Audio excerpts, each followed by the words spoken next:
Hello, Bashar. And a you good day. It's very exciting to be here. Thank you. Thank you.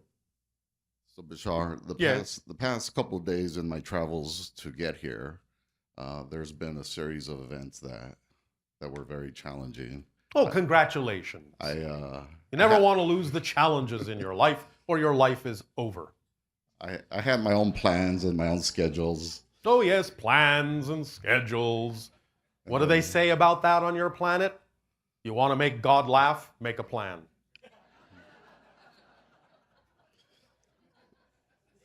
so so I've heard your videos on YouTube, the one about the person who had their car broken into Yes, the radio. and the expectations of good outcomes. Yes. And so the series of events allowed me to practice that. Oh, all right. Congratulations for creating a practice schedule for yourself. So I was expecting good outcomes. And you did get them unless you identified or defined them as otherwise. I did get them. My All right. schedule ended up being very different, but even better than I had originally expected. Congratulations. Thank Because you. that's what happens when you release your need to have them happen in a certain way, is they often happen much better than you imagined. So my question is, Yes. by practicing this over and over, Yes. will I continue to have episodes like this? Why wouldn't you? Can you answer that question? Why wouldn't you? Because the benefit is in the experience. Because the benefit comes from your definition. So the question is, why would you define anything that happens in any other way other than beneficial so that you can experience the beneficial effect from it? Okay. So it's your choice, isn't it? Yes. So why would you choose anything else? A lot of the answers to all of your questions really comes down to having no other choice but the positive one. There just isn't any other choice for you. Therefore, why would you experience anything other than what is relevant for the choice that you made? You can't. You cannot experience what you're not the vibration of.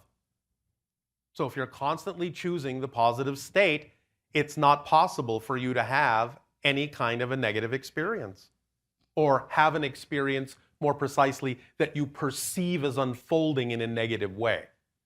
Because the experience can look the same. Because everything is neutral. Doesn't have built-in meaning. It does double duty.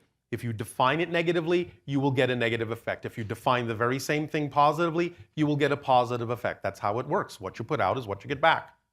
So why choose anything but what you prefer to define it as? Even if you don't know the details of how it's going to serve you in a positive way, you can still know beyond a shadow of a doubt that it's going to serve you in a positive way, and therefore that's what you will experience, even if the experience is completely unexpected in form. It will still be positive because you said so. There is nothing in creation that will ever contradict you. You're the one who decides. You're the one who has been given the freedom to choose. And the universe says, I'll back you, whatever you say, because I support you unconditionally. Even to the degree that you choose to believe you are not unconditionally supported, I will support you in that belief too. That's how unconditionally supported you are. So the proof that you are supported unconditionally is that you're able to experience reality as if you're not supported unconditionally, because you're being supported in a negative belief that you're not supported. Therefore, if you're supported in the negative belief that you're not supported, why wouldn't you be supported in the belief that you are? Your choice. You get supported in what you believe to be true. It doesn't have a mind of its own. Make sense? Makes perfect sense. Does this help? Oh, absolutely. Why, thank you. So I have a question there. Yes. When something happens Yes. and my thoughts begin to discriminate how I'm going to perceive that, Yes. I do have choices between positive thoughts and negative thoughts, or Absolutely. positive. And remember that those positive thoughts and negative thoughts are generated by positive or negative belief systems. You have to have the belief first, or you can't have the feeling, and you can't have the thought, and you can't have the behavior. So if you have a behavior, if you have a thought, if you have a feeling, you can always trace the behavior, the thought, and the feeling back to a belief that's generating them. Because if you don't have a definition of something, you don't know what to think about it. You don't know how to feel about it. If I give you a word that you have no definition for and ask you how do you feel about it, you wouldn't have a clue because you have no definition.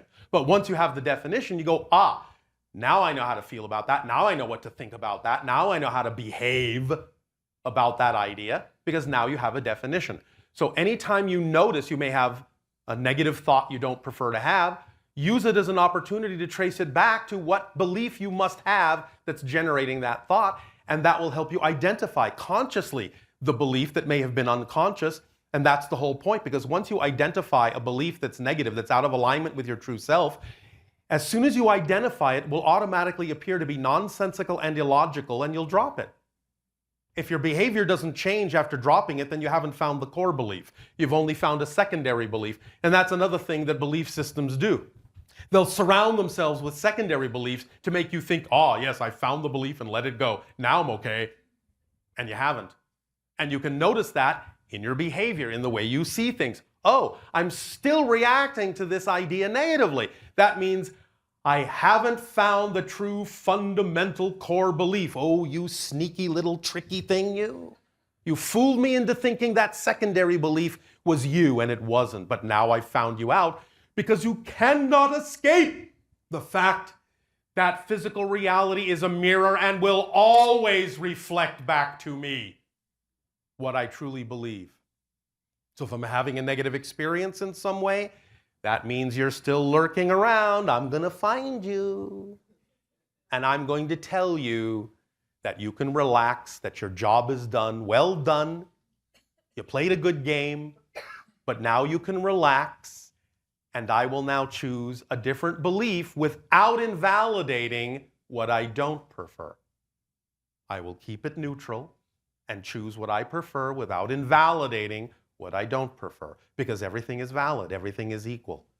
It's just that you are no longer relevant for my journey.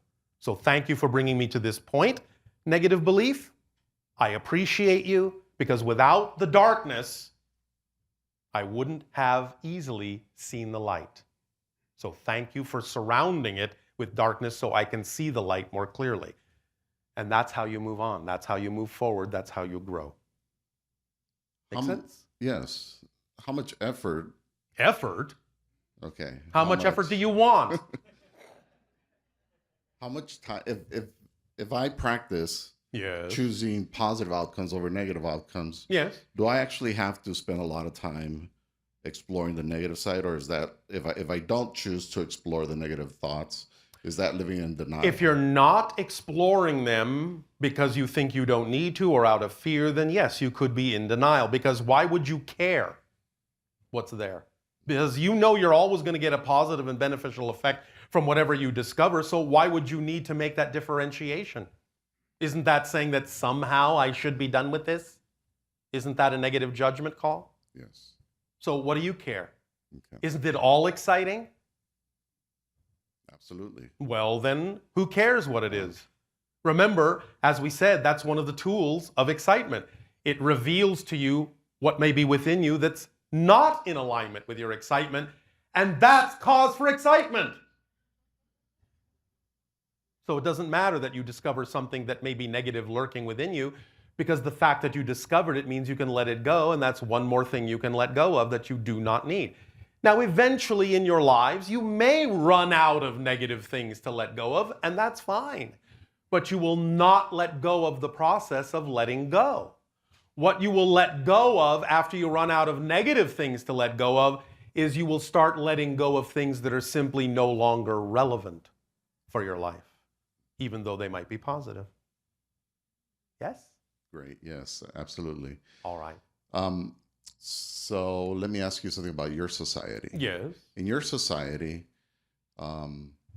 did you as an individual Yes. have to disassociate yourself from the mass consciousness of the other people in your society? Did you have to go through that process? In our society, the synchronicity operates at such a level that I am automatically dissociated from anything in the mass consensus that does not support my individuality.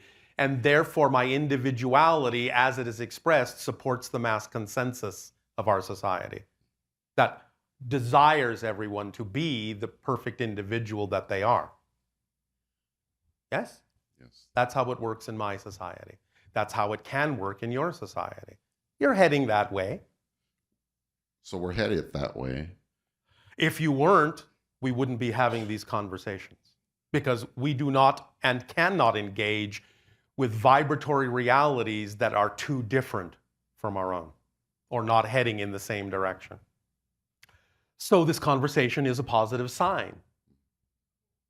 If you choose differently, you'll no longer be capable of finding us. Make sense? Absolutely. All right. So, Thank you. Thank you. Thank you.